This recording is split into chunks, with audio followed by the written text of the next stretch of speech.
वृन्दावनेश्वरि तवैव पदारविन्दम्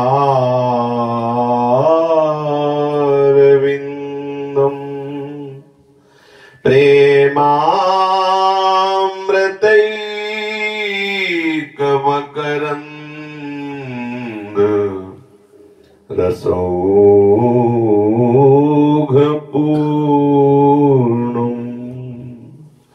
हृद्यर्पितं मधुपते स्मरतापमोग्रम्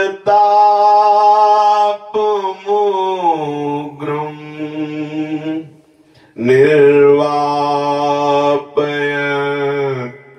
परमशीतलमाश्रयामि निर्वापयत् परमशीतलमाश्रयामि निर्वापयत् परमशीतलमाश्रयामि। श्रीमद् श्री वृंदावन धाम की जय। श्री वृंदावन श्री वृंदावन श्री वृंदावन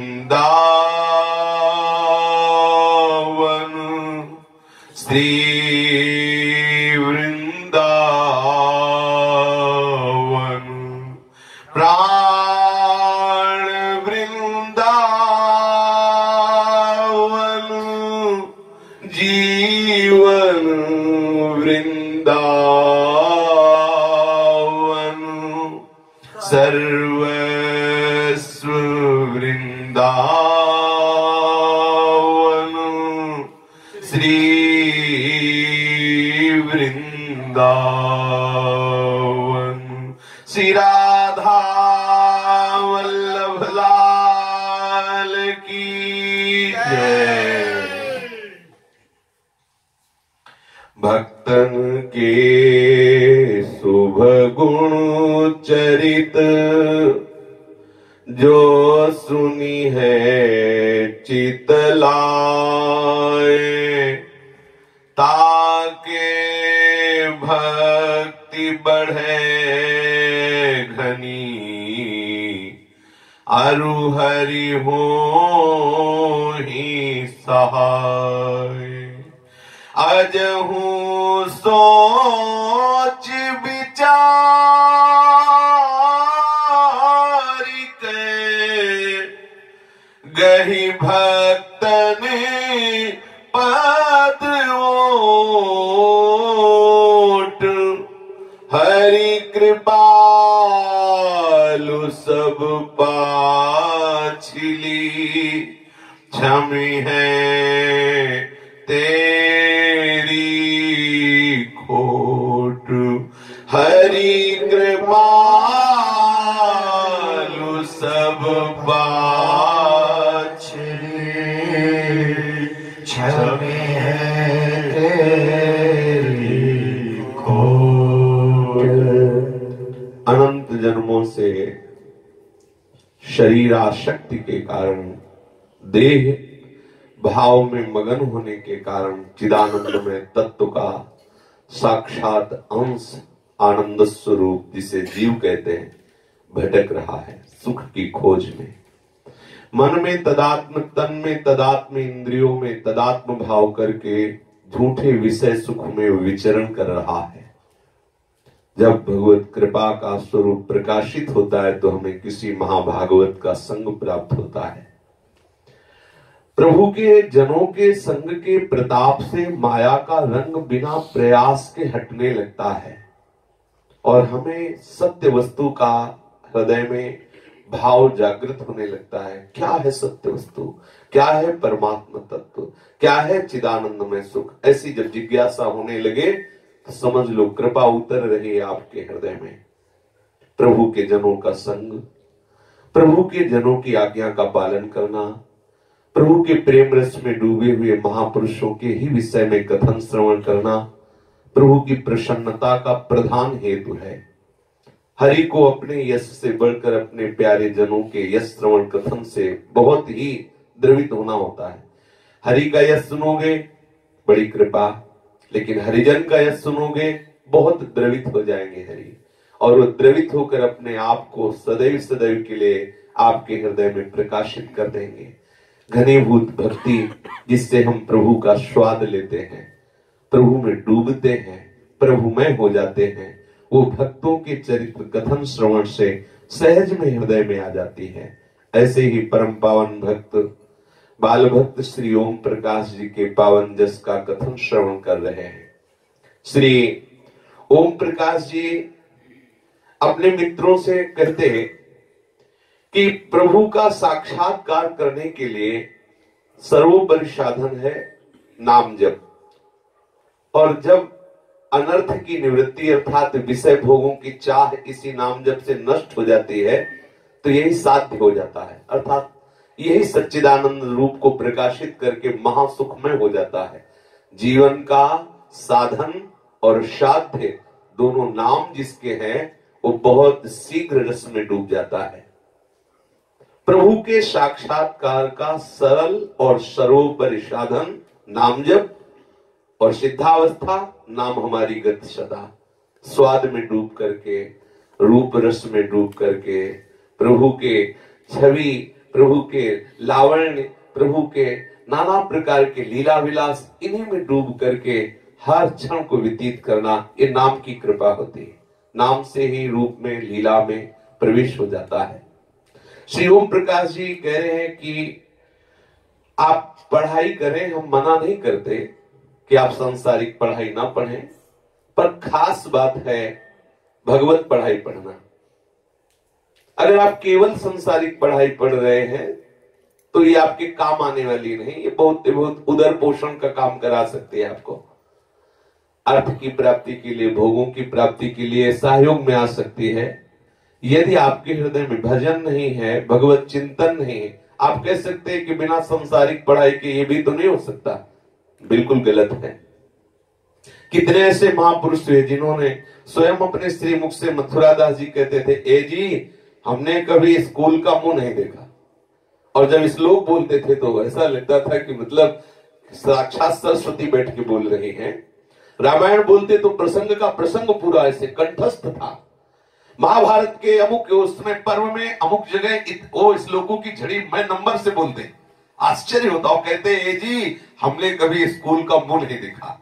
ये भगवत विद्या नहीं तो और विद्या सद्भूरि के समान है। श्री ओम प्रकाश जी कहते हैं हम निषेध नहीं करते, पर जीवन की सफलता सांसारिक पढ़ाई में नहीं है। जीवन की सफलता प्रभु के विषय में चिंतन मनन सुमिरन करना है। ये करते हुए आप पढ़ सकते हैं। और सच्ची बात है, यदि आप भजन करेंगे तो आप नंबर 1 में आएंगे, फर्स्ट डिवीजन कहते हैं, नंबर 1 में आएंगे, क्योंकि आपकी बुद्धि बड़ी प्रवीण होगी, भगवत कृपा से बुद्धि में तेज होगा। यदि आप नाम जब आज से ही शुरू करें, आज से ही नियम ले लें, तो मैं विश्वास के साथ तुम्हें वचन देता हूं कि तुम्हें श्री कृष्ण निश्चित मिल जाएंगे। अपने मित्रों से श्री ओम प्रकाश जी कहते हैं हमने अपने जीवन में कुछ नियम बनाए हैं। श्री ओम प्रकाश जी, मैं किसी भी कार्य को स्वार्थ की पूर्ति के लिए कभी नहीं करता, श्री कृष्ण प्रीत्यर्थ करता हूं। मैं ऐश्वर्य प्रतिष्ठा प्राप्त हो ऐसी कभी चेष्टा नहीं करता, केवल श्री कृष्ण प्रेम प्राप्ति के लिए चेष्टा करता हूं। ध्यान देना, नाम जपने से निश्चित भगवत साक्षात्कार होता है। और ओम प्रकाश जी कह रहे हैं मैंने स्वयं ये अपने जीवन में सूत्र उतारे हैं तो मुझे श्री कृष्ण मिलन का अद्भुत लाभ हुआ है। किसी भी कार्य को हम अपने स्वार्थ के लिए नहीं करते, श्री कृष्ण प्रीत्यर्थ करते हैं। ऐश्वर्य प्रतिष्ठा के लिए हम कोई चेष्टा नहीं करते, क्योंकि ये प्रेम में बाधक है, हम श्री कृष्ण प्रेम के लिए चेष्टा करते हैं। कभी हम भजन में आलस नहीं करते और कभी भजन का हम फल नहीं चाहते। ध्यान दीजिए, कभी हम भजन में आलस नहीं करते, कभी हम भजन का फल नहीं चाहते। भजन का फल भजन, सच्चा भजन वही जो भजन का फल भजन। श्री हरिवंश नाम नित कहो, नाम प्रताप नाम फल लहो, नाम हमारी गति सदा। नाम का फल नाम, नाम में प्रीति, नाम जप का फल नाम में प्रीति। इतनी प्रीति कि स्वयं नामी अगर आदेश कर दे, गुरु आदेश कर दे, तो भी वो नाम छोड़ा ना जाए, तो समझो नाम जप का फल आपको मिला है। सबकी सेवा, सदगुरु, माता पिता, अतिथि, सबको भगवान का स्वरूप मानकर उनकी सेवा करते हुए भजन करो। जो आपने उपासना पद्धति स्वीकार की, नियम से उसका पालन करो। संसार के संपूर्ण पदार्थ, संपूर्ण कर्म यदि प्रभु से विलग होकर करोगे तो तुम्हें मलिनता प्रदान करेंगे, यदि प्रभु के लिए करोगे तो तुम्हारा हृदय निर्मल हो जाएगा। ध्यान देने का विषय, वही वस्तु आसक्ति और मलिनता पैदा करती है, वही वस्तु प्रभु को समर्पित कर दी जाए तो निर्मलता और आनंद प्रदान करती है। कोई भी क्रिया, कोई भी वस्तु, कोई भी पदार्थ, कोई भी आसक्ति हमें नाना प्रकार की योनियों में भटका सकती है, और वही पदार्थ, वही क्रिया, वही वस्तु, वही आसक्ति श्री कृष्ण के लिए कर ली जाए, प्रिया प्रीतम के लिए कर ली जाए, तो परम पद आपके पीछे डोलेगा। सदैव ध्यान रखें कि आपके हृदय में सूक्ष्म वासना है, वो आपको कहीं प्रगट चेष्टा में ना फंसा पावे, ऐसी आप सावधानी रखें। क्षमा करते रहो। जो तुमसे वैर विरोध करें, तुम्हारा अपमान करें, तुम उन्हें क्षमा करते रहो। जो तुमसे अपराध की भावना से व्यवहार करें, कभी उनसे बदला लेने का विचार मत आने दो। सबसे बड़ी एक खास बात तुम्हें हम बता रहे हैं कि ब्रह्मचर्य जरूर रहो। अपने मित्रों को, श्री ओम प्रकाश जी, ओम प्रकाश जी के एक मित्र थे चांदमल जी, वो आपके साथ ही एक ही मकान में रहते थे, अलग अलग कमरे। चांदमल जी ने स्वयं बताया कि ओम प्रकाश जी से पहले तारीख 14 जनवरी सन 1940 को मैं मिला। यद्यपि ओम प्रकाश जी किसी से बात करना पसंद नहीं करते थे, निरंतर उनकी एक दिनचर्या थी जो अच्छे साधक की होनी ही चाहिए, कभी खाली नहीं होना चाहिए। फिर भी वो मेरे हित के लिए मुझसे बात करते थे। ओम प्रकाश जी फैशन के खिलाफ थे। वो कहते साधारण धोती पहनो, साधारण वस्त्र पहनो। वो स्वयं आधी बाह की कमीज पहनते, धोती पहनते। विशेष ठंडी में गर्म साल ओढ़ते, जबकि और लोग कंबल आदि भी ओढ़ते, लेकिन वो उसी गर्म साल से काम चलाते। 2 जून सन 1940 को ओम प्रकाश जी का चांदमल जी से लाइब्रेरी में मिलन हुआ। ओम जी फर्स्ट डिवीजन में 10th में पास हुए। चांदमल जी ने आश्चर्य से पूछा, जब देखो तो आप माला जपते रहते हो, एकांत में आंसू बहाते रहते हो, ये पढ़ाई तुम कब करते हो? जब तुम फर्स्ट डिवीजन आ गए, इसके लिए तो समय पढ़ाई में देना, और आप सदैव बात भी करते हो तो प्रभु की बात करते हो। ओम प्रकाश जी ने क्या तुम भी फर्स्ट आना चाहते हो? बोले हाँ आना चाहते हैं। आज 5 शाम के 5 बजे मिलो, मैं तुम्हें वो युक्ति बताता हूं जिसे तुम हर विषय में फर्स्ट आओगे। उनको बहुत अच्छा लगा कि 5 बजे का इंतजार करते हैं, जे भी शाम के 5 बजने में कुछ ही मिनट कम थे पहुंच गए। पहले तो श्री ओम प्रकाश जी ने जो पीछे एक चार्ट का वर्णन किया गया था, उनको चार्ट दिया कि आप दिनचर्या अपने इस चार्ट के अनुसार बनाइए। और दूसरी बात, ब्रह्मचर्य पर विशेष ध्यान दीजिए। उनको कहा अगर आप दिनचर्या जैसी हम तुम्हें बना के दे रहे हैं वैसा चलोगे तो शरीर पवित्र होगा, शरीर पवित्र होगा तो मन शुद्ध होगा, मन शुद्ध होगा तो ब्रह्मचर्य ठीक रहेगा, ब्रह्मचर्य ठीक रहेगा तो मेधा शक्ति बलवान होगी। एक बार सुन लोगे, पढ़ लोगे, वो सदा के लिए याद रहेगा। बहुत पढ़ाई की आवश्यकता नहीं है, सदाचार, पवित्रता और संयम की आवश्यकता है।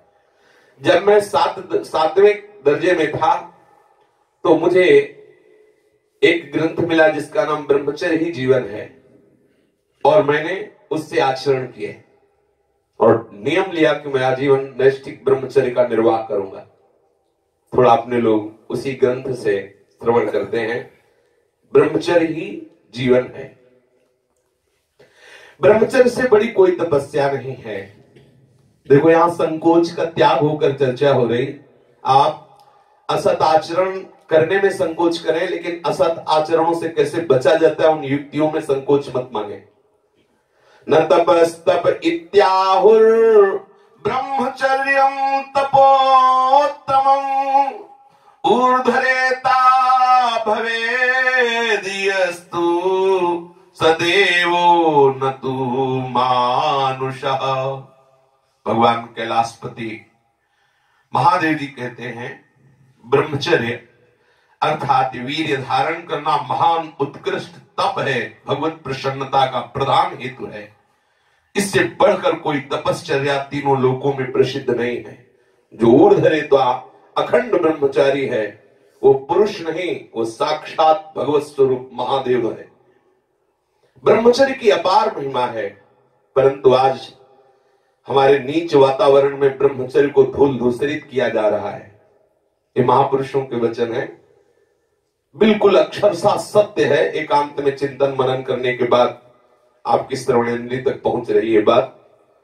आज की नीचता, आज का मनोरंजन ब्रह्मचर्य को धूल धूसरित कर रहा है, ब्रह्मचर्य का नाश कर रहा है। कोई समझ ही नहीं रहा कि कितनी बड़ी हम भयानक गलती कर रहे हैं। ये वीर शक्ति हमारे प्रभु की अद्भुत कृपा है। अगर इस पर हम दृष्टि डालें तो आप जिस मार्ग में चलना चाहेंगे उस मार्ग में आपको बहुत बड़ा बल, बहुत बड़ा संबल, बहुत बड़ी सामर्थ्य मिलेगी ब्रह्मचर्य से। ये भगवान की कृपा शक्ति है। जो इसका पतन करते हैं निसंदेह वो किसी योग्य नहीं रह जाते। ब्रह्मचर्य का ह्रास जीवन का नाश अर्थात मृत्यु, संपूर्णतया सत्यनाश, सर्वनाश, मृत्यु, ब्रह्मचर्य नाश, सुख का नाश, आरोग्य का नाश, तेज का नाश, विद्या का नाश, बल का नाश, सामर्थ्य का नाश, स्वातंत्र का नाश, धर्म का नाश, भजन का नाश ब्रह्मचर्य के नाश पर है। यदि आपने ब्रह्मचर्य नष्ट कर दिया तो आप किसी काम के नहीं रह गए। आधार स्तंभ टूट गया तो चाहे जितना सुंदर भवन हो नष्ट हो ही जाता है। धर्मनाश होने से संपूर्णतया नाश माना जाता है। जिसका ब्रह्मचर्य नाश है वो कभी भी धर्म से युक्त नहीं रह सकता। हमारे स्वास्थ्य की संपूर्णतया वृत्तियों को बिगाड़ देने वाली एक चेष्टा है। मरणम बिंदु पातेन जीवनम बिंदु धारणात्। ये भगवान शंकर का अमिट सिद्धांत है कि जो वीर के साथ खिलवाड़ करता है वो साक्षात मृत्यु का वर्ण कर रहा है। जो वीर को रोकता है, धारण करता है, वो अमर है, वो भगवत स्वरूप हो जाता है। ब्रह्मचर्य ही जीवन है और ब्रह्मचर्य का नाश ही महान मृत्यु है। ब्रह्मचर्य ही स्वस्थता है, ब्रह्मचर्य का नाश ही महान रोगों का निमंत्रण है। अपने लोग कैंसर से घबराते हैं, लेकिन हम आपको हृदय की बात कहते हैं, ब्रह्मचर्य नाश जैसा कोई कैंसर रोग नहीं है।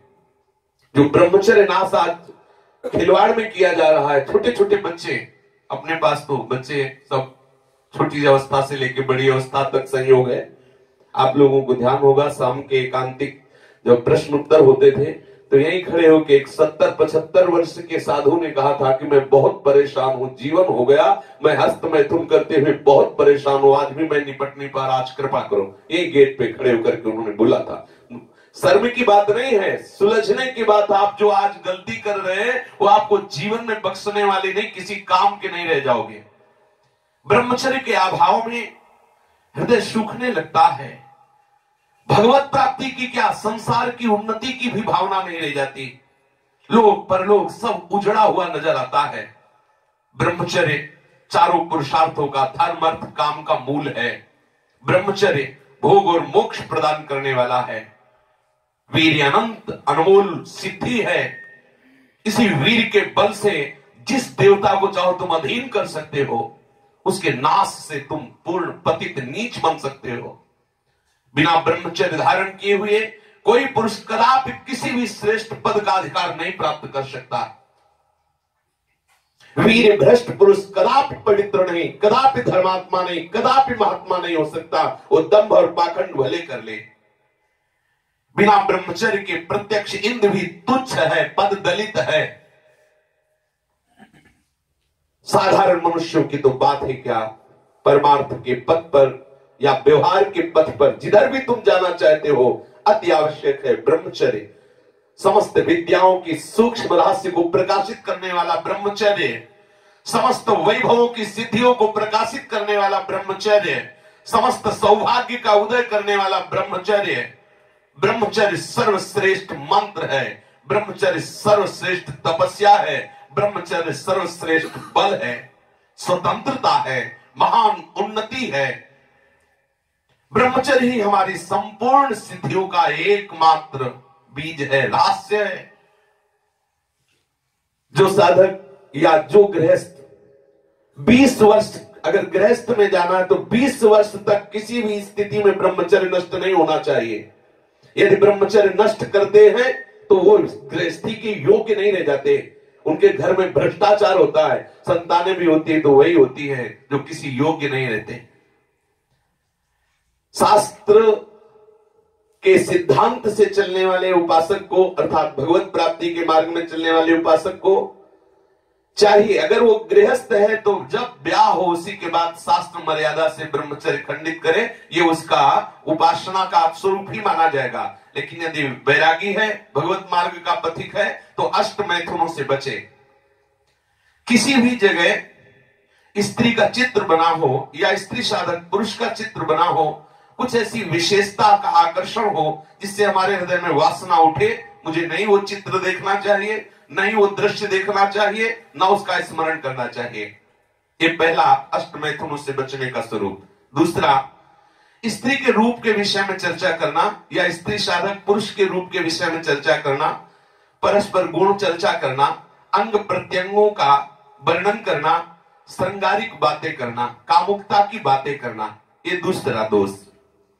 तीसरा, स्त्रियों के साथ क्रीड़ा करना, ताश खेलना, शतरंज खेलना, आदि आदि कोई भी खेल खेलना।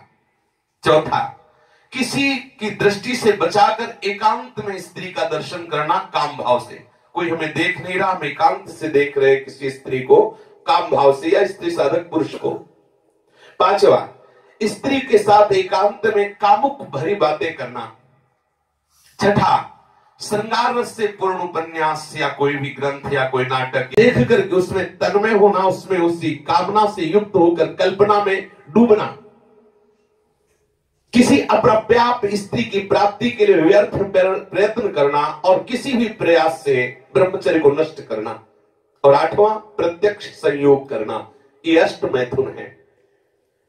इन लक्षणों से बिल्कुल विरुद्ध लक्षण अखंड ब्रह्मचर्य के होते हैं। आदर्श ब्रह्मचारी में एक भी ये लक्षण नहीं होने चाहिए।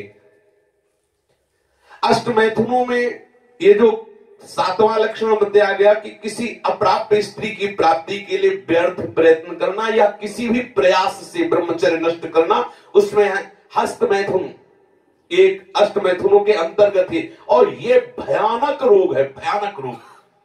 इसमें संकोच की बात नहीं, जैसे डॉक्टर से संकोच नहीं, ऐसे शास्त्र और सदगुरुदेव ये संकोच का विषय नहीं। ये वो भयानक रोग है जो कैंसर से भी, टीवी से भी बड़ा भयानक रोग है, बड़ा भयानक रोग। उसकी तो औषधि, इसकी औषधि नहीं है। वो तो प्रारब्ध से आ रहा है। ये आप वर्तमान क्रिया को बिगाड़ कर अपना नाश कर रहे हैं। छोटे छोटे बच्चे जब स्कूलों में जाते हैं और उनको गलत विद्यार्थियों का संग मिलता है तो प्रत्येक 100 में एक को नहीं कह सकते, 99 के जैसा हम मिले हैं अभी तक, 100 में एक को नहीं कह सकते, लेकिन 99 ऐसे मिले हैं, 100 में 99 जो इस रोग से ग्रसित हैं। पहले शायद वो पढ़ाई अपने लोगों के यहां नहीं थी, आज हमें बच्चे बताते हैं कि एक चैप्टर भी इसी प्रसंग का रखा जाता है। किसी विद्यार्थी जीवन से आए हुए साधु वेश में अपने उपासक ने बताया कि हम लोगों को शिक्षा दी जाती है कि जैसे खून निकल जाता है तो नया खून और बलवर्धक बनता है, ऐसे ही इस ब्रह्मचर्य का नाश करना अति आवश्यक है, क्योंकि वो हटेगा तो समस्त मांसपेशियों में नई शक्ति जागृत होगी। बोलो कितनी बड़ी हानि की बात। कितने बहुत बड़े दोष की बात है। छोटे छोटे बालकों की जिनकी किसी भी तरह से ब्रह्मचर्य नष्ट करने की अवस्था नहीं हुई, वो अपने ब्रह्मचर्य का संहार कर रहे हैं केवल केवल मनोरंजन के लिए। हमारे पास उदाहरण है, हमारे पास अब भी बैठे हुए हैं बच्चे, मात्र 14 या 15 वर्ष की अवस्था है और वीर दोष इतना प्रबल हो चुका है कि किसी भी जरा से भी स्पर्श से उनका वीर नष्ट हो जाता है। लघुशंका में 50 साधकों का जाता है। उसका प्रधान कारण है आंतरिक ये जो दोष है। बहुत सावधान, ये वो मृत्यु है जिसको आप हंस के गले लगा रहे हैं। प्लेग, इन्फ्लुएंजा, ये रोग इतने बड़े महामारी नहीं जितना महामारी ये रोग है, जिसे बच्चे और बच्चियां खिलवाड़ समझ रही, मनोरंजन समझ रहे, ये करना आवश्यक ही है ऐसा समझ रहे, सुविधाएं दी जा रही, कहा जाता खेलो हंसो, मार दिया। अभी किसी योग्य नहीं हो पाए और उनको सारी योग्यता नाश करने की शिक्षा दे दी गई और नष्ट हो गए। ना वो गृहस्थी लायक रह गए, ना विरक्ति लायक रह गए। ऐसे लेख ऐसे बैठ के समझाया जाता है कि वैसे ही सबकी प्रवृत्तियां भोगों की तरफ आकर्षित, उनको एक और छूट मिल जाती है। आप इन ये वस्तुओं का प्रयोग कीजिए और आप ऐसे चलिए और उसमें कोई दोष नहीं, ये करना अति आवश्यक है। छोटे छोटे बच्चों के संस्कार में बात बैठ गई कि इसमें तो सुख है और ये स्वास्थ्य के लिए बहुत लाभदायक है ऐसा करना। महारोग से पिंड छुड़ाना, किसी डॉक्टर के पास कोई औषधि नहीं है। ये जो हस्तमैथुन जनित महारोग से, भयानक रोग से ग्रसित साधक जो भी मनुष्य, जो भी बच्चे हैं, सावधानी, बिल्कुल अपनी मृत्यु का वर्ण कर रहे हैं। हम अपनी तरफ से प्रार्थना करते हैं कि आज जो यहां बैठे हुए इस दोष से युक्त है, बिल्कुल आप शर्माइए मत। हृदय में वृंदावन को साक्षी करके कसम खाइए कि आज के बाद मैं कभी हस्त क्रिया के द्वारा अपनी वीर शक्ति का नाश नहीं करूं। शर्माने की बात नहीं, संकोच की बात। इसमें क्या संकोच, अपना नाश कर रहे इसमें तुम संकोच। और हम ये पक्की बात कह रहे 100 में 99 इस दोष से ग्रसित हैं। 100 में 99, 98 नहीं 99। और हम जब उनसे पूछते हैं तो पता चलता है ये केवल स्कूल में ही पूरी ट्रेनिंग हो जाती है। आपस में 4 बच्चे बैठकर ऐसे गंदे आचरण से युक्त हो जाते हैं जो जीवन में इससे निकल पाना बड़ा कठिन है। नाना प्रकार की, गंगा की कसम, यमुना की कसम, भगवान की कसम, गुरु की कसम, सब कसम एक तरफ, खाने के बाद 1 मिनट बाद जहां वो अपने स्वरूप में कामाग्नि जागृत हुई, नष्ट हो जाता है साधक। जो गृहस्थ धर्म से युक्त होते हैं उनमें संयम होता है, आप ऐसा ना समझिए। जो सतमार्ग से चलने वाले गृहस्थ हैं वो ब्रह्मचारी ही कहे जाते हैं। संयम के द्वारा संतानोत्पत्ति भगवान की उपासना के अंतर्गत बात है, क्योंकि प्रवृत्ति और निवृत्ति मार्ग है। व्यभिचार को गृहस्थी नहीं कहते।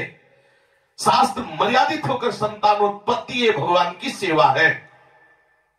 ये जो हस्त क्रिया के द्वारा अपनी वीर शक्ति का नाश कर रहे हैं, बिल्कुल समझ ले ये अनिष्टकारी चेष्टा पहली बात अगला जन्म तुम्हें मनुष्य का नहीं होने देगी, क्योंकि तुम इतना भयानक अपराध कर रहे हो। हर वीर शक्ति में वो जीवाणु है जिससे मनुष्य का जन्म होता है। आप उसको किस तरह से नष्ट कर रहे हैं, पहला महापाप तुम कर रहे हो। दूसरी बात, जैसे किसी लकड़ी में घुन लग जाता है, अंदर अंदर उसे खाली कर देता है, ऐसे ही ये क्रिया हर साधक को, हर बच्चे को, हर मनुष्य को जर्जर कर देती है, उत्साहहीन कर देती है, निकृष्ट भावना से युक्त कर देती है।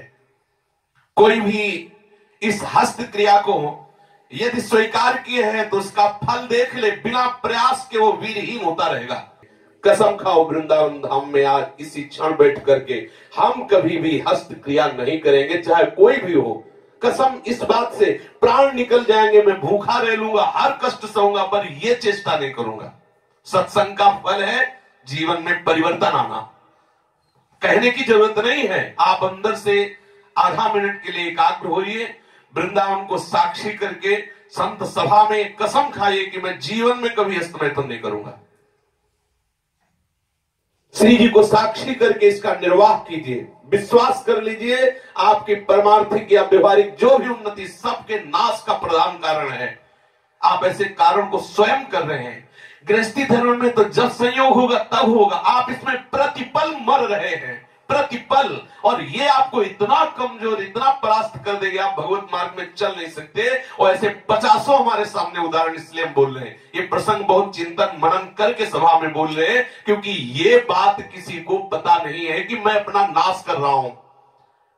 ये कृपा से ही आपके सामने बात आई। आप इसे निश्चय करें, इसी क्षण निश्चय करें कि मैं कभी भी हस्त क्रिया के, तो कोई भी साधक, कोई स्त्री या पुरुष, कोई भी साधक किसी भी प्रक्रिया के द्वारा हम ऐसा, जब तक गृहस्थ धर्म से युक्त होकर हम भगवत पूजा की भावना से संतानोत्पत्ति वाली क्रिया, वो अलग चीज, अपने किसी चेष्टा के द्वारा हम ऐसा नहीं करेंगे। जो ऐसा करते हैं उनकी समस्त इंद्रियां दुर्बल होती जाती हैं, एक एक नस से उनकी शक्ति का ह्रास होता जाता है और उनके मुंह में पीलापन, सिकुड़न बिना वृद्धावस्था के से दिखाई देने लगती है। नस में दौर्बल्य, बार बार स्वप्न दोष, नाना प्रकार के गंदे संकल्प, नाना प्रकार की जलन उनके हृदय में प्रकाशित हो जाती है और वीर शक्ति इतनी द्रवित हो जाती है कि उनको पता ही नहीं लगता कब स्खलित हो गई। इसलिए साधक सावधान, ऐसी गलती बिल्कुल न करे, बिल्कुल न करे, क्योंकि शरीर के भीतर एक मनोवाहा नाम की एक नाड़ी है। इस नाड़ी के साथ संपूर्ण नाड़ियों का संबंध है। जे भी आप कामासक्त होकर के इस क्रिया को करते हैं, संपूर्ण आपके शरीर की नस नाड़ियां कांप जाती हैं। शरीर से लेकर, मतलब सिर से लेकर पैर तक संपूर्ण यंत्र, छोटी मोटी सब नाड़ियां कंपायमान हो जाती हैं। फिर उस रक्त से मंथन करके फिर जो निकलता है उसे वीर्य कहते हैं। कितना बड़ा नाश कर रहे हैं आप। इस धातु से दौर्बल्य, प्रमेह, स्वप्न में, मधुमेह, बड़े कठिन कठिन रोग घेर लेते हैं। शरीर के रक्त में एक सफेद और दूसरे लाल कीटाणु होते हैं। सफेद कीटों में शरीर को स्वस्थ रखने की सामर्थ्य होती है। वो रोगों के कीटों से लड़कर के उसे परास्त करके स्वस्थ रखते हैं। और जितना ये ब्रह्मचर्य नष्ट करने वाले हैं, वो सब सफेद कीटाणुओं का हनन करने वाले, इसलिए बहुत जल्दी कमजोर और भयंकर रोगों से ग्रसित हो जाते हैं। ये तो उत्साह हो ही नहीं सकता कि मुझे भगवत प्राप्ति होगी। ये तो उत्साह हो ही नहीं सकता कि मैं 4 घंटे जग करके जप करूं। ये उत्साह बन ही नहीं सकता कि मैं ऐसा करूं। बिल्कुल नहीं। वो एकदम क्षीणहीन, अंदर से एकदम खिन्न। आप अपनी विष शक्ति को भले पचा सकते, विष खा के पचा सकते, लेकिन ब्रह्मचर्य को पचाना बहुत कठिन है। ये पक्की, बिल्कुल जो भी बात लिखी महापुरुषों के द्वारा लिखी, वो केवल वही पचा सकता है जो भगवत शरणागत और भगवत भजन परायण है, दूसरे किसी भी औषधि से नहीं। जिन लोगों को ये भ्रम है कि वीर का आचरण करके हम वो शिलाजीत और मकरध्वज और ये वस्त्र अपना नाश कर रहे हैं, अपना नाश कर रहे हैं, वो अपने शरीर के साथ खिलवाड़ करके महान नाश कर रहे हैं। उसकी पूर्ति इनसे मकरध्वज से और इनसे शिलाजीत से होने वाली नहीं। सावधान। हैजा, प्लेग, मलेरिया, न जाने कितने कीटाणु आपके शरीर को घेर लेंगे, आपका बचना मुश्किल हो जाएगा। पीलिया, कौन कौन से रोग, कितनी कितनी दशाएं बदल रही शरीर की। सोचो, कहा छोटे छोटे बच्चे क्या क्या दशा, दुर्दशा हो, उनको एक खिलवाड़ समझ में आ रही है बात। पक्षघात, ग्रंथिवात, संधिवात, अपस्मार, मिर्गी, पागल पर भीषण भीषण पीड़ाएं शरीर में, न जाने कितने निंदनीय रोग इस क्रिया के द्वारा होने लगते हैं। इसलिए प्रत्येक उपासक को, चाहे वो गृहस्थ मार्ग का हो या विरक्त मार्ग का हो, बिल्कुल ऐसी क्रिया ना करे। जब कोई हस्त क्रिया करता है तो उसके सीधे कलेजे पर धक्का लगता है। जब क्रिया करता है तो संपूर्ण नस नाड़ियों में हलचल और हृदय पर धक्का लगता है, जिससे उसका दिल कमजोर होने लगता है। और वही सबसे ज्यादा, जिसे हार्ट अटैक कहते हैं, वही कारण होता है। वीर चरण ही उसका प्रधान कारण होता है।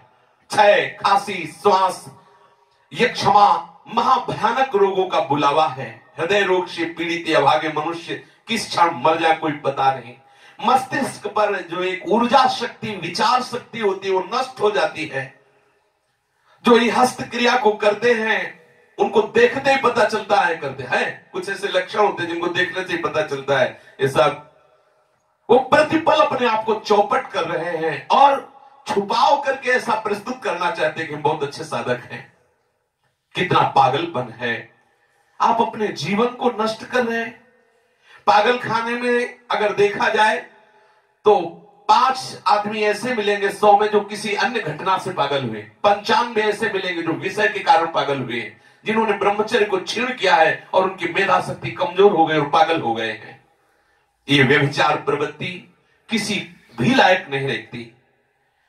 सैकड़ों पागल खाने में जांच करने पर ज्ञात हुआ है कि जितने भी पागल हैं उनमें से 95 केवल इस बात से पागल है, भ्रष्ट आचरण से। आप परिश्रम युक्त, साधना युक्त आप रहिए।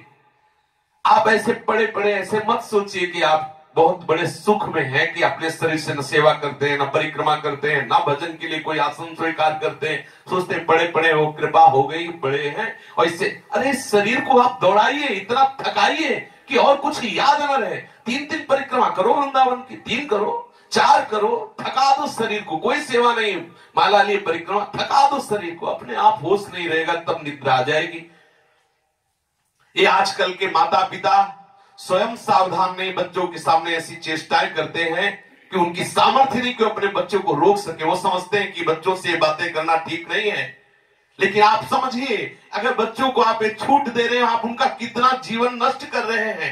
उनकी आंख, नाक, कान, जिह्वा, वाणी, पैर, त्वचा सब कमजोर हो रहे हैं। और इस कारण जब वो गृहस्थ धर्म में प्रवेश होते तो गृहस्थी लायक नहीं रह जाते, गृहस्थी लायक नहीं रह जाते इन क्रियाओं के करने के कारण। माता पिता को, सदगुरु को चाहिए, उपदेशक को, कि अपने आसपास इस बात को कहे कि वो कभी ऐसी गंदी चेष्टाएं ना करें। सदगृहस्थी में जान, देखो पहले आचार्य परंपरा थी, सब जाकर गुरुकुल में रहते थे, ब्रह्मचर्य रहते थे। फिर जिनको गृहस्थ में जाना होता वो गृहस्थ में जाते, जिनको नैष्ठिक ब्रह्मचर्य का व्रत लेना होता वो वैरागी होते। दोनों महान पुरुष बनते। वो गृहस्थी में जाकर धर्म पूर्वक चलते हुए पुनः वैरागी को धारण करता और विरक्ति में जाकर वो महापुरुष बन जाता। जो पुरुष ब्रह्मचर्य को एक आनंद मानकर खंडित करते हैं वो मुर्दा के समान है, विषय आनंद में डूबा हुआ। कभी सोच सकता है भगवदानंद किसे कहते हैं, सोच सकता है कि ब्रह्मानंद किसे कहते हैं। और ये विषयानंद में फंसा हुआ जीवित मुर्दे के समान जीता है, मुर्दा जीवित मुर्दे के समान। इंद्रिय दुर्बलता, अनेक प्रकार के रोग और मानसिक चिंताएं, डिप्रेशन, ये सब इसी से पैदा होते हैं। ब्रह्मचारी को कभी डिप्रेशन नहीं हो सकता, डिप्रेशन है तो कहते हैं कभी नहीं हो सकता। एक अद्भुत आनंद उसको, ये वही होता है साहब जहां ये सब गलतियां होती हैं। संतान हो चाहे पुत्र या पुत्री, ऐसी तेजस्वी होगी, ऐसी बलवान, बुद्धिमान, धर्म से चलने वाली हो। ये अपू गप्पू थोड़ी होंगे। अगर ब्रह्मचर्य से रहेंगे, नियम निष्ठा से रहेंगे, गंदे आचरण नहीं करेंगे, आप गृहस्थी में जाओगे तो संतान होगी भगवान की भक्त, देशभक्त, समाज का कल्याण करने वाली, धर्म से चलने वाली। ये सबसे बड़ा पापाचरण, अधर्म, ब्रह्मचर्य को नष्ट करने का एक खिलवाड़ किया जा रहा है, जिससे समझा ही नहीं जा रहा है कि हम पाप कर रहे हैं। महापाप है, महापाप, जिससे एक जीव शरीर की रचना होती है उसे आप व्यर्थ में नष्ट कर रहे हैं। दुर्बल चित्त इतना हो जाता है कि ना वो धर्म स्थान देखता है, न तीर्थ स्थान देखता है, न मंगल तिथि देखता है, न मंगलवार देखता है, बस अपनी वासनाओं का खेल खेलता रहता है। हजारों प्रतिज्ञाएं, हजारों धर्म चेष्टाएं, सब व्यर्थ करने वाला ये महान दोष हस्त क्रिया, व्यभिचार प्रवृत्ति, इस पर अंकुश कीजिए, इसको आनंद मत मानिए। ये जो हस्त क्रिया के द्वारा शक्ति का नाश करते हैं, ये प्रतिक्षण काम से युक्त रहते हैं। इनके हृदय में वही चिंतन चलता रहता है। बालक अवस्था से लेकर के यौवन अवस्था तक देखिए आप, इनकी आंखों में देखिए न तेज होगा न इनकी गंभीरता होगी, बहुत चंचलता, निस्तेज आंखें होगी, चेहरा पीला पड़, जब देखो तो ऐसा लगता है कि शर्मिंदा हो रहे हैं, मुंह छुपा रहे हैं, ऐसा लगेगा। पहला लक्षण है। दूसरा, कुछ इतने निठल्ले, ऐसे दिखावटी स्वभाव के, ऐंठ में, अकड़ में, गर्मी में रहते हैं, ये वीर शक्ति के नाश का लक्षण है। गंभीरता नहीं, शांति नहीं, उदारता नहीं, धैर्य नहीं है, वो अपने को बड़ा बड़ा दिखाना चाहते हैं, ये सब उसके नाश के लक्षण हैं। जिनका चेहरा आनंद में, देखते ही हृदय में आकर्षण, ये ब्रह्मचर्य का लक्षण है। चेहरा देखो तो उजड़ा हुआ दिखाई देता है, लगता है बिना रोते हुए भी रो रहे हैं। वो सब सिकुड़ गया चेहरा, ऐसा जैसे किसी घर में आग लगा दो, इसके बाद दर्शन करो तो कैसा लगता है, वो ऐसे ही उसका चेहरा होता है जिसने अपने जीवन से खिलवाड़ किया है। जो स्वभाव से ही रुक्ष, चिड़चिड़ा, क्रोधी, बात बात पे एकदम रूखा, चेहरा पीला पड़ रहा, फीका पड़, वो चेहरा पीला प्रेम का नहीं, कि वो चेहरा प्रेम में पीला पड़, प्रेम में नहीं, यहाँ काम की बात हो रही है। मुख पिया आई फिर गई बदल गयो तन रंग, ये प्रेम का लक्षण नहीं, ये काम के लक्षण की यहाँ बात है। वो मुर्दा की तरह निस्तेज खिन्न छिन्न ऐसे ही घूमता रहता, कोई लक्ष्य नहीं, कोई उद्देश्य नहीं, बात बात में आलस्य, बात बात में गुस्सा। जो गालों में बिना कोई गुलाबी कुछ लगाए जो गुलाबी दिखाई देती है वो ब्रह्मचर्य की होती है, और जिनके ब्रह्मचर्य क्षीण हो जाते हैं, झाई पड़ जाती है। देखो देखने में तो लगता है क्योंकि बोले कितने को, बोले 18 के, 18 में तो उसकी दुर्गति हो रही, तो 28 और 48 में क्या होगा। जो काले दाग चेहरे में पड़ने लगते हैं, आंखें धसी नजर आती हैं, गाल पीले नजर आते हैं, नाक के आसपास काले काले दाग यहां ऐसे प्रकट हो जाते हैं, ये सब लक्षण हैं जो उन्होंने अपनी शक्ति का नाश कर दिया। सावधानी के द्वारा इस जीवन को आप बर्बाद ना करें। जो 12 वर्ष की अवस्था के बाद से शुरू क्रिया कर, 12 वर्ष हैं, कितने से बच्चे हैं, कितने चलना मुश्किल हो गया, चलना मुश्किल, तब कसम खवानी पड़ी। वो तो लक्षण पता है ना, तो कसम कि तुम्हें हमारी कसम, यदि हमें आप तनिक भी मानते हो, संत मानते हो, गुरु मानते हो, कसम खाओ आज के बाद ऐसा, तब उनमें चलने की सामर्थ्य आ रही। बच्चे हैं, खिलवाड़ हो गया, उनके लिए खिलवाड़ हो गया और अपने जीवन को नष्ट कर दिया। अभी 14, 13, 15, 18 ये अवस्था है। जो लोग ये कहते हैं ना कि खेलने खालने की अवस्था, वो थोड़ा सुन ले कि कौन सा खेल खेल रहे हो, क्या खा रहे हैं, ये खेलने खालने की अवस्था है। अरे ये वो अवस्था है जिसमें जो चाहो तुम बन सकते हो। कोई भी महापुरुष चाहे देशभक्त बना हो या भगवत भक्त बना हो, उसकी नींव में होगा ब्रह्मचर्य। देख लीजिए, किसी को भी अगर देश का सबसे जवान योद्धा, वीर योद्धा होगा, तो आप उसके जीवन को देख लीजिए, वो व्यभिचारी नहीं होगा। वो देशभक्ति में दृढ़ स्थित कितने ऐसे सैनिक हुए जिन्होंने ब्याह नहीं किया, कि जब नौकरी छूटेगी तभी ब्याह करेंगे, अपने देश के लिए हम प्राण त्याग देंगे। जो नियम निष्ठ है वही विजय प्राप्त करता, कहीं भी देख लो। जो इस वीर शक्ति का नाश करते हैं वो बिना बुढ़ापे के, सारे लक्षण बुढ़ापे के उनमें होते हैं। कमर में दर्द है, चला नहीं जा रहा है, थोड़ी चढ़ाई में हांफने लगे। अब अवस्था कितनी, बोले 18 की। इस अवस्था में तो मतलब दिशाएं भी कांपे, वो अवस्था है। अब तो दिखाई नहीं देता कोई जवाल आ रही, क्यों आ रही, क्योंकि वो जीवन में है नहीं जो होना चाहिए। चित्त में कुचिंताएं, छाती में धड़कन, बिना भय के भयभीत हो जाना, ये सब बातें उसी की कमी से हो रही। ये महापुरुषों के अनुभव की, झूठी झूठी बातों में एकदम घबरा जाना, कोई झूठी धमकी दे दे तो बस वो ऐसा, ये सारे के सारे लक्षण उसी में प्रकट होते हैं। जो ब्रह्मचर्य का नाश करता है, नींद ना आना या सोना तो कुंभकर्ण की तरह, मुर्दे की तरह सो जाना, आलस्य, जरा जरा देर में वो निरुत्साहित बातें, आंखों में जलन, भारीपन, ये सब, स्वप्न दोष अधिक होना, ये सब उसी के लक्षण है जो आपने गलतियां की है। जो सावधान नहीं रहता, तो जब वो लघु शंका को बैठता है तो सबसे पहले वीर शक्ति का श्रवण, या सबसे बाद में, दोनों में जैसा अभ्यास हुआ, आप सोच में बैठे, लघु शंका में बैठे, तो सबसे पहले या तो वो गिरेगा या बाद में गिरेगा। आप सोचो उसकी कितनी बड़ी दुर्दशा है कि वो किस स्थिति में पहुंच, और इतने एक नहीं, 10 साधक की तो औषधियां चल रहे हैं।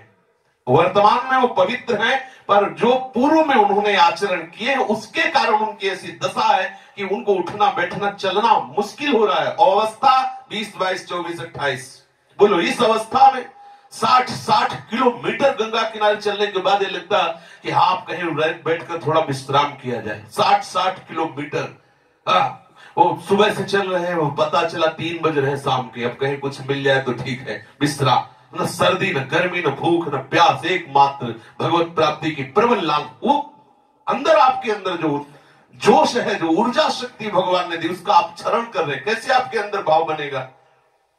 हाथ पैर शरीर में, संधियों में, जोड़ों में दर्द, शिथिलता, कानों में सनसन की आवाज होना, कानों में सनसन की आवाज होना, नाटक, उपन्यास, श्रृंगारिक किताबें, अश्लील चित्र देखने में प्रियता होना, बार बार लघु शंका जाना, उदर में गर्मी होना, कब्ज बढ़ना, प्रमेह आदि ये उग्र रोग, तलवों हथेलियों में पसीना आना, जलन होना, हाथ पैर में कंपन होना, बार बार थोड़ी सी भी परिवर्तन में बुखार आ जाना, बड़े मुहासे उदय हो जाना, और एकदम दृष्टि जब एकदम उठे तो अंधेरा छा जाना, या ऐसा लगे कि मैं गिर रहा हूं, मूर्छा जाना, चढ़ाई में हांफने लगना, नेत्र चंचल, मन चंचल, शरीर दुर्बल, कोई भी प्रतिज्ञा पूरी न करना, हर कार्य को अधूरा छोड़कर बैठ जाना, दिमाग में गर्मी रहना, नेत्रों में क्रोध और जलन रहना, और बस काम की जरा भी भावना बनी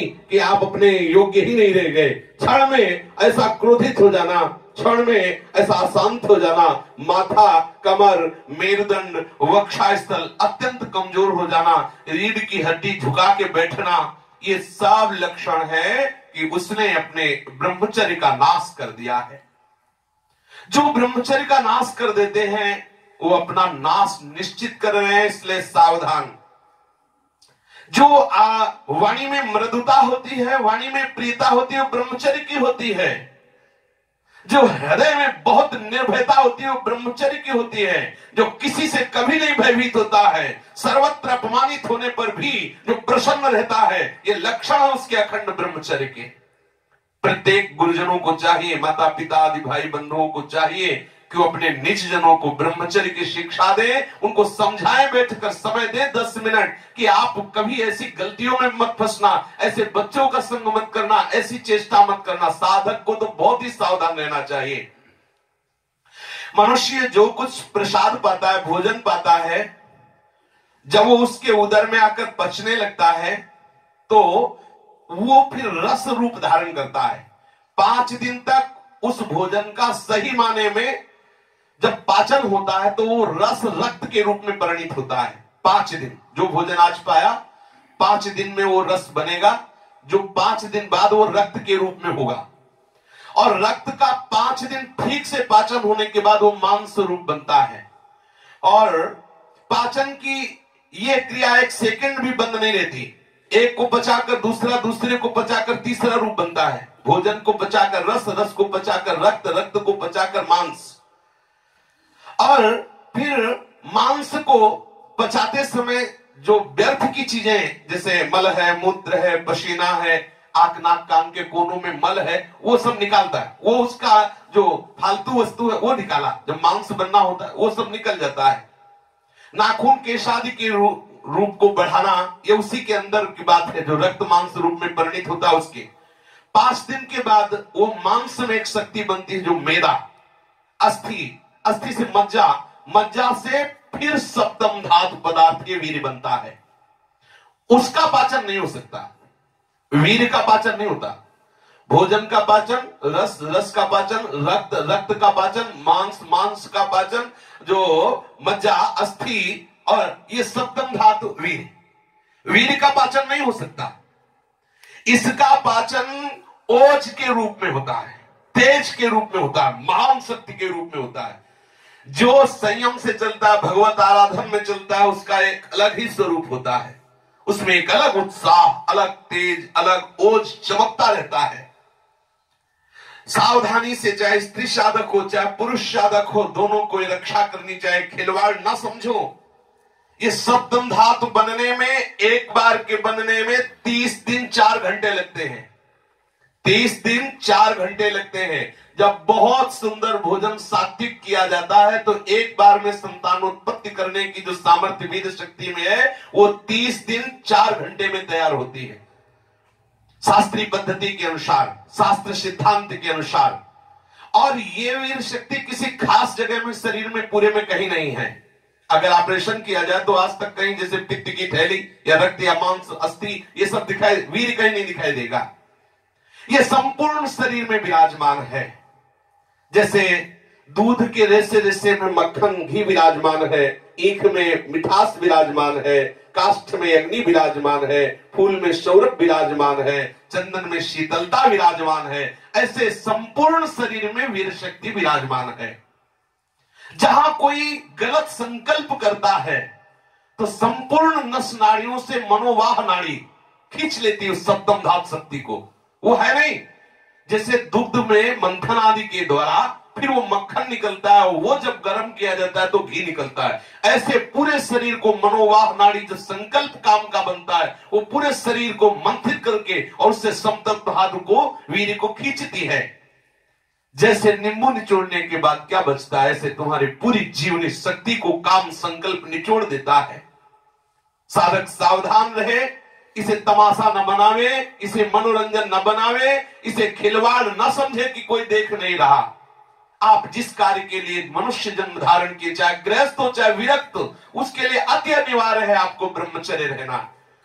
ये जो हस्त प्रयास के द्वारा ब्रह्मचर्य का नाश करते रहते हैं, इनको बहुत सावधान हो जाना चाहिए। ये पतित ऐसे ऐसे पापाचरण से युक्त हो जाएंगे जिनका निस्तरण आगे कितने जन्मों में भी नहीं होने वाला। बहुत ये जो आप दुराचार की चरम सीमा देखते हैं, इतनी हिंसात्मक बातें सुनते हैं, ये ऐसे गंदे विचार होते चले गए क्योंकि पतित होते चले गए। सोचो, तनिक भी दया नहीं, तनिक भी उनके हृदय में भाव नहीं कि सामने वाले को कैसा दुख मिल रहा है। हत्या कर देना, इस कोटि का व्यवहार कर देना, किसी का प्रकाशित हो जाता है, किसी का प्रकाशित नहीं होता। लेकिन जो ऐसे गंदे आचरण करते हैं वो इतना पतित हो जाते हैं, उनकी सोच खत्म हो जाती है, उनको केवल ये लगता है कि मुझे सुख मिले। अभी किसी दिन जब चर्चा हो उसमें यूट्यूब में, तो उसमें एक आया था चैप्टर इसी का, तो उनका रुको रुको जरा इसे दे, उसमें था कि अब कैसे कैसे कैसे प्रवचन लोग कर रहे हैं, कैसी कैसी बातें कर रहे हैं। अगर स्वस्थता चाहिए तो यह अनिवार्य है। अब बोलिए कैसे बनेगा, कैसे बने? और प्रयोग करके बताते हैं कि भोग से योग की प्राप्ति ऐसे से, बिल्कुल ये केवल कोरा कलयुग का पाखंड है। जब तक आप संयम से नहीं रहेंगे, आपका उत्साह नहीं बनेगा भगवत प्राप्ति का। आप मनुष्यता नहीं धारण कर सकते, भागवत भाव तो बहुत दूर की बात रही। ये जो घोर राक्षसी प्रवृत्तियां उदय हो रही, उसका प्रधान कारण है संयम का नाश। जैसे दीपक की ज्योति प्रकाशित होती है, उस प्रकाश में आप ठीक कार्य कर सकते हैं। ऐसे ब्रह्मचर्य के प्रकाश में आप चाहे लौकिक कार्य हो चाहे पारलौकिक कार्य, बहुत ठीक तरह से आप कर पाएंगे। जिसके जीवन में दीप बुझ गया उसका सर्वनाश हो गया, जिसका ब्रह्मचर्य नष्ट हो गया उसका सर्वनाश हो गया। एक बार ब्रह्मचर्य नष्ट होने में 1.5 तोला सप्तम धातु नष्ट होती है, जो 30 दिन 4 घंटे में तैयार होती है।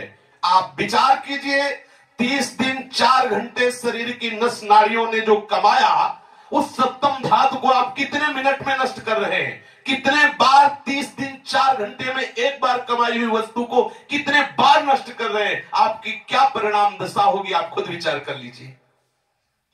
कठोर परिश्रम से 30 दिन 4 घंटे में तैयार होने वाली 1.5 तोला अमूल्य वस्तु जो भगवत स्वरूप है, आप उसे कहां बहा रहे हैं? कितनी मूर्खता कर रहे हैं। आप इसको सुनने में बोलने में संकोच लग रहा होगा। घोर पतन का रास्ता अंदर ही अंदर मन को आप दे रहे हैं।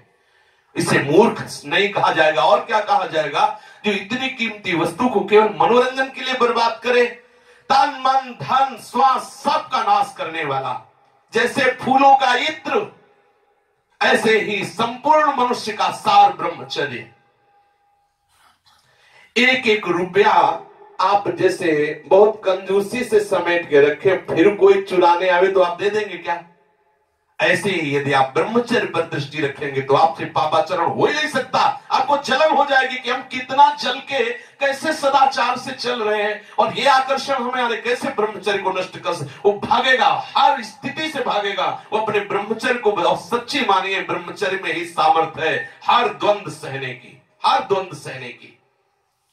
जितने भी साधकों की या मनुष्यों की जो दुर्दशा है शास्त्र विरुद्ध आचरणों से, उसका कारण ब्रह्मचर्य का नाश। जरा विचार करो, जो दिन में 2 बार, जो 3 बार, या 2 दिन में, 3 दिन में, या चौथे दिन में ऐसा करते हैं, आप उन पर विचार कीजिए कि 30 दिन 4 घंटे में तैयार होने वाली वस्तु को वो 2 दिन में, 3 दिन में, या 1 दिन में 2 बार, या ऐसा आप सोचो उनकी कितनी बड़ी दुर्दशा हो रही, वो कहां पहुंचेंगे। ब्रह्मचर्य का गृहस्थ आश्रम में भी प्रवेश होने के पहले पूर्ण पालन किया जाए तो वो युवक गृहस्थ में जाकर के पितृ ऋण मातृ ऋण सब ऋणों से मुक्त होकर भगवत प्राप्ति के योग्य हो जाता है। नहीं तो निश्चित समझिए, नपुंसकता का उसके शरीर में ऐसा लक्षण प्रकट होता है, वो काम का नहीं रह जाता, गृहस्थ के काम का भी नहीं रह जाता, ये जो गंदे आचरण करता है। इसके लिए साधक को चाहिए आहार ठीक करे, व्यवहार ठीक करे, ऐसे लोगों से ना मिले। और आज कसम खा लो, बार बार कह रहे हैं, और ये हम दूसरों के लिए नहीं कह रहे, अपने लोगों के लिए कह रहे हैं, अपने लिए कह रहे हैं, अपने लोगों को कसम खा लेनी है, हम भूल कर कभी हस्तक्रिया के द्वारा अपने ब्रह्मचर्य का नाश नहीं करेंगे। जो अष्ट मैथुनों में वर्णन, हम एकांत में कभी स्त्री से संभाषण कामुक होकर नहीं करेंगे, हम कभी एकांत में खड़े होकर किसी स्त्री को नहीं ताकेंगे, कभी वो हम चेष्टाएं नहीं करेंगे जिससे हमारा भगवत मार्ग रुके। जो गृहस्थ है उनके लिए भी यही नियम है, एक पत्नी व्रत धारण करने वाला ब्रह्मचारी ही कहा जाता है। पातिव्रत धर्म की तो ऐसी महिमा है कि जैसा यति में सामर्थ्य वैसा सती में सामर्थ्य हमारे देश में ही ये है, वर्णन किया गया है। कितने ऐसी सती साध्वी अपने पति की आराधना करके हिला दिया, सृष्टि के क्रम को हिला दिया, धर्मराज को हिला दिया। जिधर देव ब्रह्मा विष्णु महेश को 6-6 महीने को बालक बना दिया, पातिव्रत धर्म के प्रभाव। ऐसा नहीं कि गृहस्थ धर्म में पतिव्रत धर्म या ब्रह्मचर्य व्रत धर्म नहीं धारण किया जा सकता है। जो पहले ही धर्म भ्रष्ट हो गई, वो क्या जाने पातिव्रत धर्म किसे कहते हैं, वो क्या जाने एक पत्नी व्रत किसे कहते हैं, जो पहले ही गंदे आचरण कर रहे हैं। इसलिए सावधान, गृहस्थी में भी जाना है तो तब तक ब्रह्मचर्य का पूर्ण निर्वाह करें जब तक आप गृहस्थ धर्म से युक्त ना हो जाएं। और यदि विरक्त है तो आजीवन आप भले चले थोड़े दिन, लेकिन इसको सह जाएंगे तो इतने आनंद में रहेंगे, इतनी शीतलता, इतनी द्वंद्वों से लड़ने की सामर्थ्य है कि इतना उत्साह भगवत प्राप्ति का होगा, आप खुद देख लीजिए। सात्विक आहार करें, जो ऋतु की सब्जी है उसी का प्रयोग करें, ऋतु के फल का ही प्रयोग करें। जो ऋतु का नहीं है उस फल का प्रयोग न करें, जो केमिकल आदि डाल करके बहुत वर्ष, महीने 2 महीने 4 महीने तक बाद में भी चलाए जाते हैं। अब जैसे ऋतु नहीं है किसी फल का और वो फल है तो वो हमारे योग्य नहीं है। ऋतु का फल भले हो, जैसे आंवला या कोई भी ऐसा आपको खट्टा भी लग रहा तो आपके ब्रह्मचर्य की हानि नहीं होगी, क्योंकि ऋतु का फल है और प्रकृति वैसे ही देती जैसे शरीर की आवश्यकता होती है। तो कोई भी फल या कोई भी सब्जी ऋतु के अनुसार पाएं। ऋतु के प्रतिकूल कोई भी सब्जी, जो क्या कहते हैं, कोल्ड स्टोर में है, हाँ कोल्ड स्टोर, उसमें रखी वाली ना पाए, मतलब ताजी जो ऐसा कोई भी भोजन ऐसा पाए जो पचने में हल्का हो, जो मधुर हो, प्रिय हो। गेहूं की रोटी, चावल, जौ की रोटी, साठी, मूंग, अरहर, चना, दूध गाय का, थोड़ा घी, चीनी, सेंधा नमक, शकरकंद और शुद्ध ऋतु के फल व सब्जी, ये आहार कभी आपके ब्रह्मचर्य को दूषित नहीं होने देगी, पर्याप्त है। अब अगर बढ़िया ये सात्विक आहार मिले तो शरीर भी स्वस्थ रहेगा, बुद्धि भी स्वस्थ रहेगी। और राजसी आहार जाते ही काम का अंदर स्फुरण होने लगेगा। अत्यंत उष्ण गर्मा गर्म एकदम निकल रहा है, गर्मा नहीं साधक को पाना, जब तक धुआं निकलता हो तब तक नहीं पाना, धुआं थोड़ा निकल जाए, वो एकदम नहीं लोग निकलते हैं एकदम गर्मा, ये साधक के लिए, ब्रह्मचर्य के लिए हानिकारक। कड़ुआ, एकदम कड़ुआ बिल्कुल नहीं पाना, एकदम तीखा नहीं पाना, बहुत नमक पड़ा हुआ नहीं पाना, अत्यंत मीठा अधिक मीठा नहीं पाना, रूखा एकदम नहीं पाना, चटपटा नहीं, खट्टा आम की खटाई ये खटाई नहीं, और अधिक तेल युक्त, दोष युक्त, गरिष्ठ पूड़ी कचौड़ी मालपुआ समोसा ये नहीं।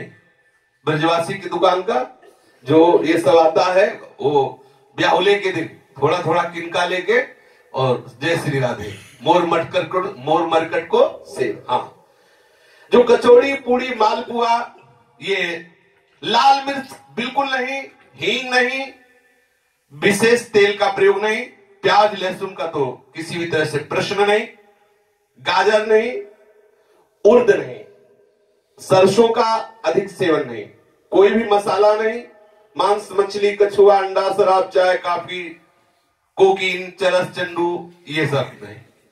वाह भाई बोले मस्ती है, बोले बाबा जी की मस्ती नहीं। सावधान, ब्रह्मचर्य के लिए आहार नहीं। ये आहार पाते ही आपको चंचल बना देगा, कामी बना देगा, क्रोधी बना देगा, लालची बना देगा, पापी बना देगा। आप पाके देख लीजिए पक्का। थोड़ा सा, अब जैसे ठाकुर जी को भोग लगा, थोड़ा ले लीजिए और बकाया माधुकरी पाइए, सात्विक आहार पाइए। प्रसाद से शरीर का पोषण होता है, नाम वाणी से स्वरूप का पोषण होता है। शरीर को जो अनुकूल पड़े उतना ही भोग लगाकर पाइए। जरूरी नहीं हमारे ठाकुर जी को 56 भोग पसंद नहीं, ठाकुर जी को भाव पसंद है। भावोत्सवेन भजताम रस काम। परम रसिक श्री ध्रुवदास जी कह रहे दूजे तीजे जो जुड़े सात पात कछुआ आए। कोई ऐसा सिद्धांत नहीं है कि साधक 56 भोग लगावे श्री जी तभी राजी होंगे, कोई सिद्धांत नहीं। यदि आप भाव से एक सूखी रोटी लगा रहे हैं, हृदय में दैन्यता, तो हमारी प्यारी जू उसे 56 भोग मान के पा रहे हैं। 56 भोग लगा रहे हैं और आपके अंदर भाव नहीं, तो प्यारी जू पाने वाली नहीं, पक्का समझ लीजिए, बिल्कुल नहीं पाने वाली। वो प्रभावोत्सवेन भजताम रस काम धेनु। नहीं तो बड़े बड़े लोग श्री जी को खरीद लेते, अपने गरीब बाबा जी मिलते ही नहीं श्री जी। ये जो भिक्षुक, जब सही पूछो तो श्री जी उन्हीं के पास है, भिक्षुकों के पास है, जो श्री जी के लिए अपना सर्वस्व त्याग करके श्री जी के चिंतन में मगन है, भाव में डूबे हुए। ऐसे ही महापुरुषों के साथ श्री जी खेलते हैं। जो ये अत्यंत उष्ण, कड़वा, तीखा, नमकीन, अत्यंत मीठा, रूखा, चटपटा, खट्टा, तेलयुक्त, दोषयुक्त, गरिष्ठ, पूड़ी, कचौड़ी, मालपुआ, खट्टा, लाल मिर्च, तेल, हींग, प्याज, लहसुन, गाजर, उड़द, सरसों, मसाला, मांस, मछली, कछुआ, अंडा, शराब, काफी, डाफी और कोकीन और चरस और चंडू और सभी सब, ये सब पाने वाले कभी ब्रह्मचर्य नहीं रह सकते।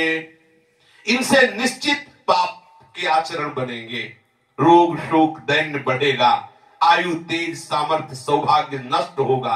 राजसी पुरुष कभी ब्रह्मचारी नहीं हो सकता। और तामसी, राजसिक आहार भी मिलता है तामसिक आहार में, जब अधिक मात्रा में गर्मा गर्म पाया जाता है तो तामसिक ही हो जाता है। इसके अलावा जो बासी भोजन है, जो रसहीन भोजन है, जो दुर्गंध युक्त भोजन है, जो जूठा भोजन है, सड़ा हुआ भोजन है, जिस तेल में कई बार पकवान बनाए गए हो उस तेल में बना हुआ, ये सब तमोगुणी भोजन है। एक घी या तेल के पदार्थ जो जिससे कई बार निकाला जा चुका है, वो पकवान तमोगुणी हो जाता है, घृणित हो जाता है, निंदनीय हो जाता है, उसे नहीं पाना चाहिए। तामसिक आहार बिल्कुल ब्रह्मचर्य के लिए घातक है, और राजसिक आहार भी। तामसिक आहार पाने वाला वो राक्षस बन जाता है, उसके अंदर पूरी राक्षसी वृत्ति होती है। ऐसा पुरुष सदैव रोगी, दुखी, बुद्धिहीन, क्रोधी, लालची, आलसी, दरिद्र, अधर्मी, पापी और अल्पायु होता है। जो हस्त क्रिया के द्वारा वीरपात करता रहता है वो अकाल मृत्यु को निश्चित प्राप्त हो जाएगा। राधा राधा रटो, नियम से चलो, एक बार निश्चय कर लो मुझे हर जन्म सहना है, प्रभु की प्राप्ति के लिए मैं हर कष्ट सहूंगा, ऐसा भाव कर लो।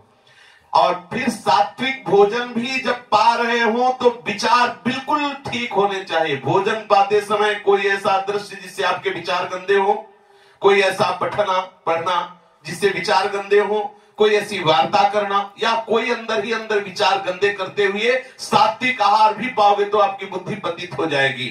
महापुरुषों ने ये अनुभव करके बताया है। भोजन पाते समय जो विचार होता है उससे रस बनता है, रस, उसी रस में आपके भाव जाते हैं, वही भाव आपकी नस नाड़ियों में जाकर के वैसे ही पूरे शरीर को प्रभावित कर देते हैं जैसे भोजन पाते समय हम विचार करते हैं। इसलिए बहुत सावधान, भोजन पाते समय यदि आपके पास चिंतन की भाववृत्ति नहीं तो आप बाहर से सत्संग लगा दीजिए, कीर्तन लगा दीजिए और उसको सुनते हुए प्रसाद पाए, बहुत बढ़िया। ये तो देखो कलयुग भगवान की कितनी कृपा है, भोजन पा रहे हैं, कोई महात्मा बोल रहा है, सत्संग आप बैठे सुन रहे हैं, बहुत बढ़िया है। यंत्र का आजकल तो बहुत बड़ी कृपा है।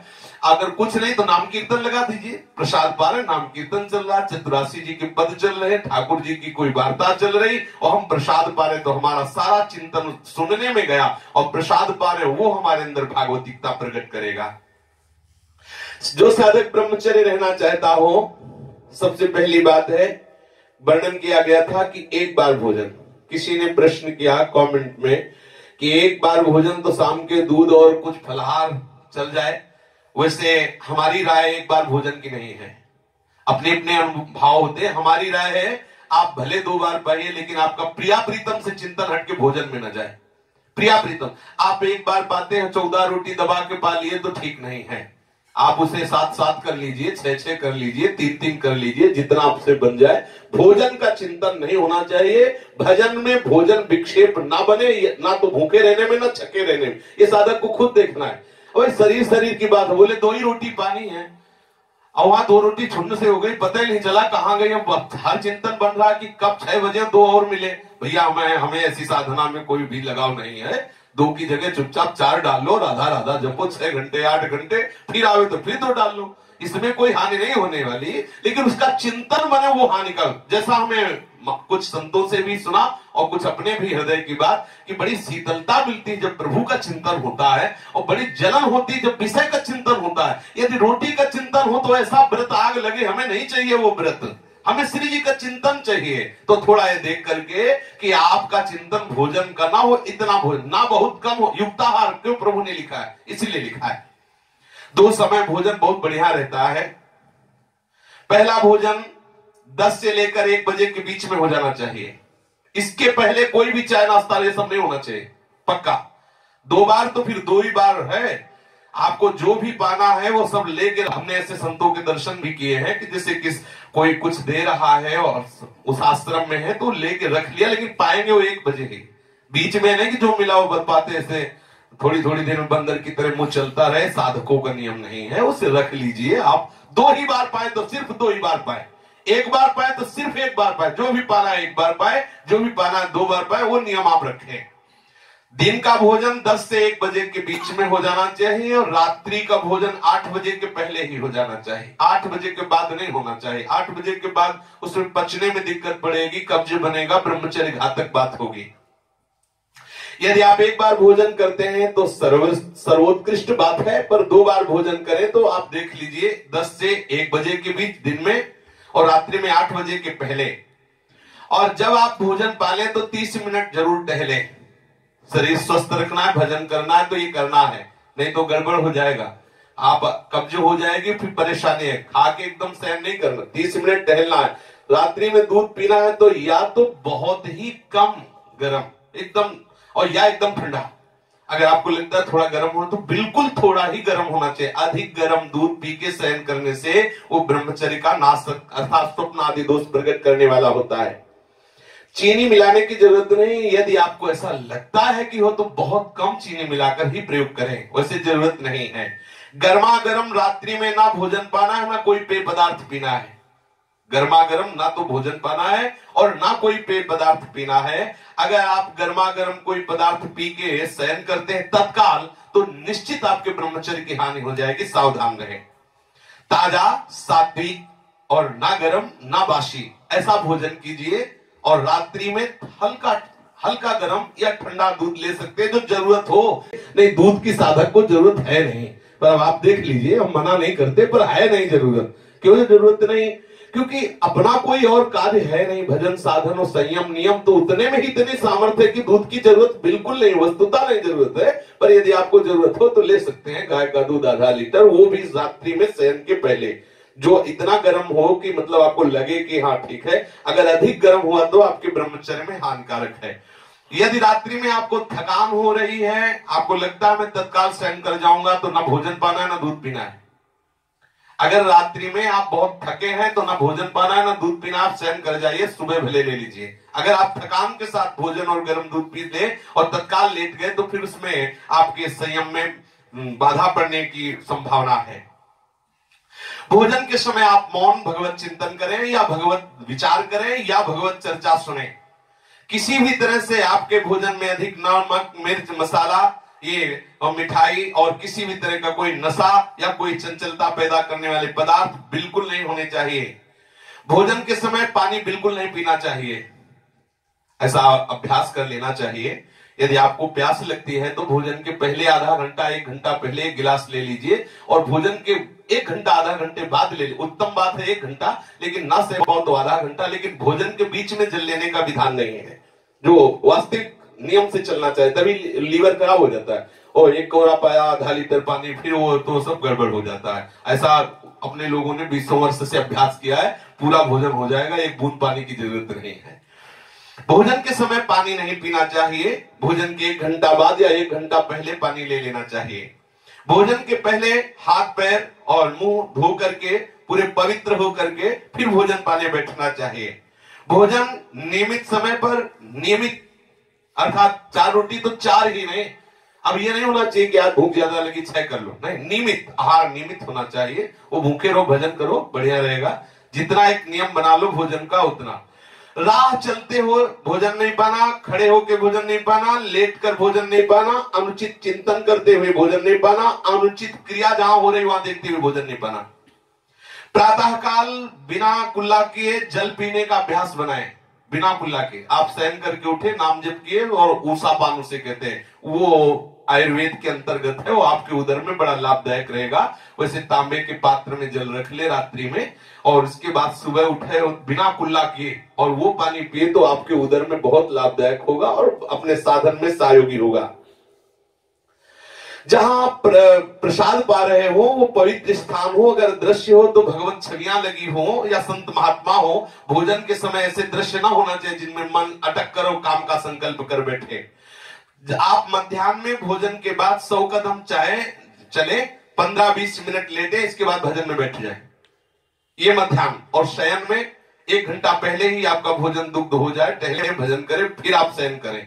मध्याह्न में 15 मिनट विश्राम के लिए आज्ञा होती है, 15-20 मिनट आप अपने महापुरुषों को देखा है कि ऐसा करते हैं, 15-20 मिनट लेट लिए फिर अपने साधन भजन में लग गए। यदि रात्रि में नींद पूरी नहीं होती है, आप 2 घंटे 3 घंटे तो 1 घंटे विश्राम कर लीजिए। यदि रात्रि में आपका पर्याप्त विश्राम हो जाता है तो 15-20 मिनट मध्याह्न में कर लीजिए। आपका जल स्वच्छ होना चाहिए।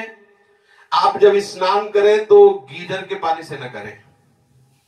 अगर ब्रह्मचर्य पुष्ट रखना है तो, हम ये नहीं कह रहे कि पैसा बचाने के लिए गीजर की बात कर रहे हैं, लेकिन अगर आप रोज गीजर से पानी से नहाएंगे, आपकी त्वचा कमजोर हो जाएगी और आपकी सप्तम धातु शक्ति मतलब कठोर ना होकर के द्रवित हो जाएगी। आपको ये दोष देखना पड़ेगा अपने जीवन में यदि आप गीजर से बराबर स्नान करते हैं।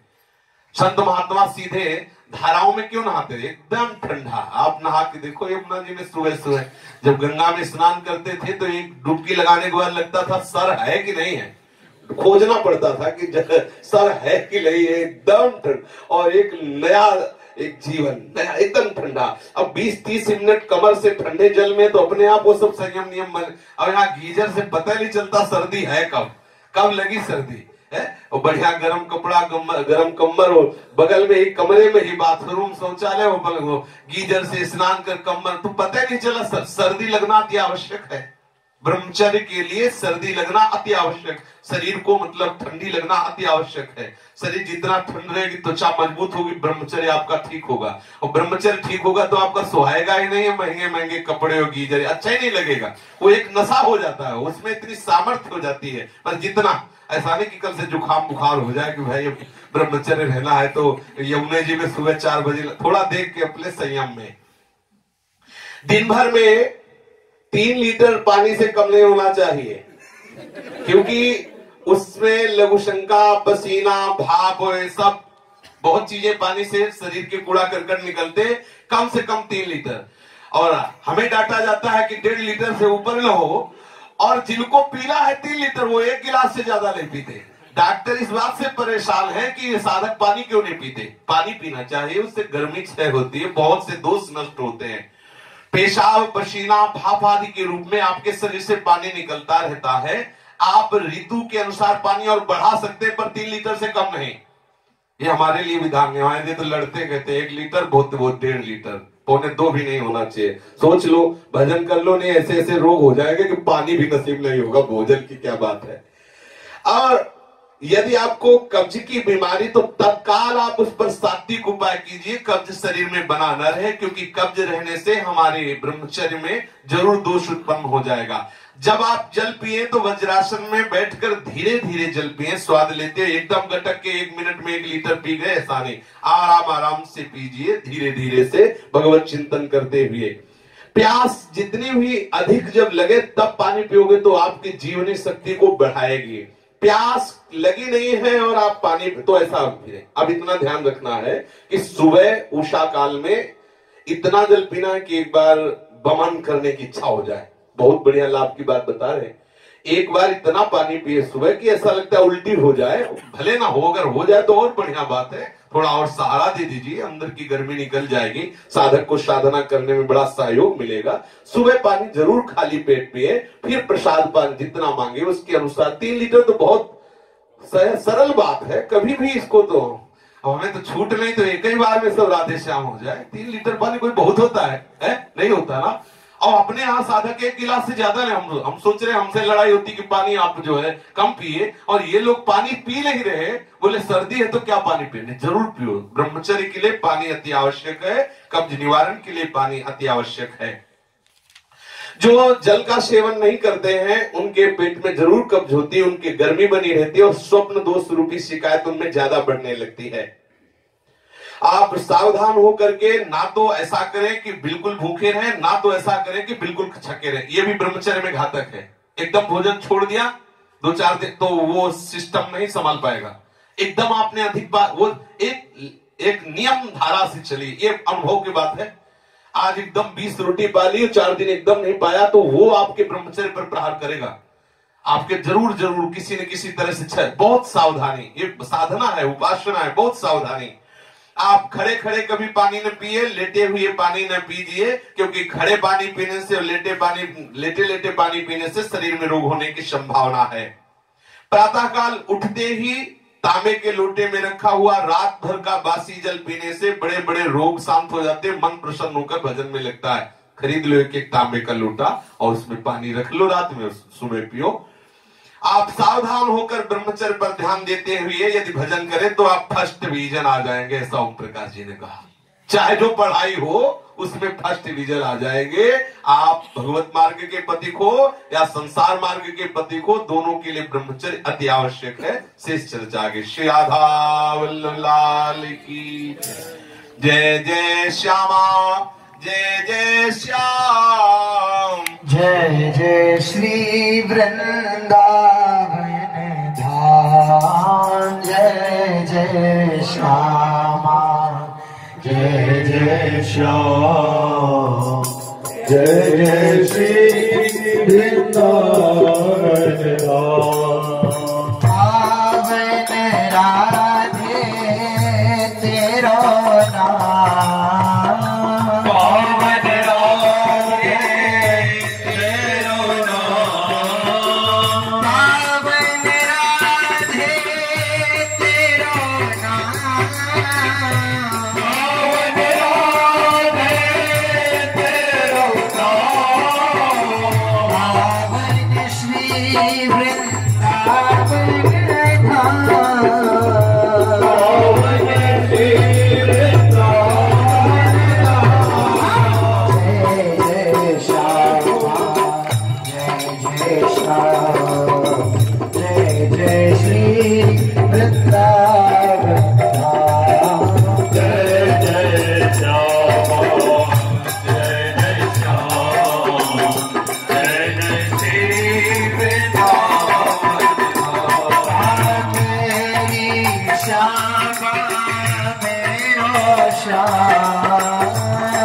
मेरी श्यामा मेरो श्याम, मेरी श्यामा मेरो श्याम, मेरी श्यामा मेरो श्याम, मेरी श्यामा मेरो श्याम, मेरी श्यामा मेरो श्याम, मेरी श्यामा मेरो श्याम, मेरो श्री वृंदावन धाम, मेरो श्री वृंदावन धाम। जय जय श्यामा, जय जय श्यामा, जय जय श्री वृंदावन